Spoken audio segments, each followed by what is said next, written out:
Hey, what's going on, guys? So today we're going to be finally starting the RM250 build. I think this is the first video I've made on this bike. I bought it blown up in a box, so there wasn't really much to do yet, but got the cases how I want, vapor blast and Cerakoted. And so we got a lot of work to do. First thing I'm going to be doing is putting these cases in the oven. I already turned that on over there. We're going to put it in at 300 degrees, just let them heat up, and then we have the bearings in the fridge or freezer. And so they should just drop right in. So yeah, and then after we are going to be cleaning up the transmission, the vapor blaster, and then we're putting everything in together. So yeah, let's get to it.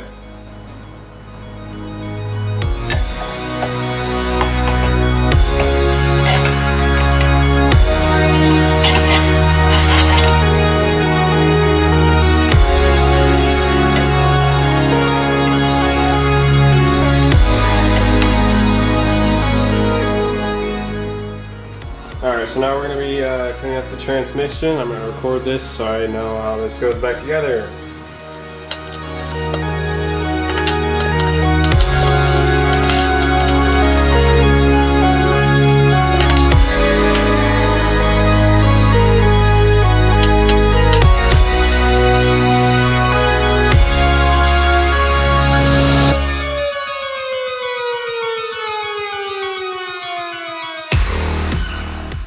Alright, so check this out. This is the first time I've been vapor blasting gears, and these are beautiful.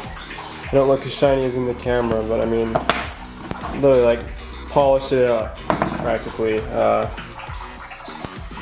can see that glare on it. I mean, this was just from the vapor blaster. I didn't polish it at all. It's insane.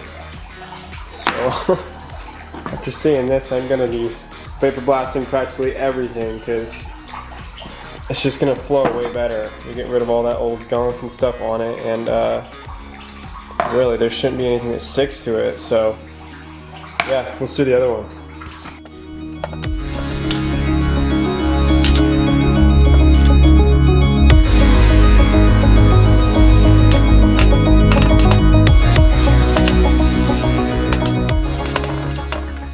Alright, so we just got the second transmission done. As you can see, it's just as shiny. I mean, look at that gloss and glare on that. This thing should be super smooth now. Excited to try it out and see what difference it really makes just vapor blasting it instead of sending it off to get polished and all that stuff. But to me, it looks pretty polished already just from that. So yeah, let's keep going. Alright, so for some reason, this engine here it's not liking the freezing bearings with the oven idea. I have to tap them in. I'm using as a big socket, and you want to use a big washer too, like this, so it just distributes the weight evenly. Otherwise, you'll be hitting on the inner bearing, the inner ring, which can mess up the bearing. And if it goes in pretty easy, you'd probably be okay, but I like to be safe, so I use one of these, and then a hammer and pliers. You just slightly tap it till it's in, and this is still super hot, but yeah, so we got them in. Now we're just going to put some of the other things on there to hold these bearings in. But first I'm going to be putting the bearings in that side of the case, so yeah.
Alright, so we finished this side, or this part of the engine, main crankcase.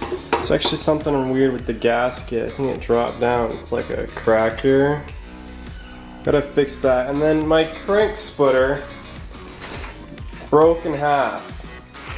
Didn't even have any pressure on it, so it must have happened last time I was doing something with it, but I'm not sure. I was gonna push that out so I could pull that gasket back up because it looks like it dropped even with the grease on it for some reason. So you can see there's a big crack, you don't want that. But yeah, it still looks super good with that vapor blasting, super shiny.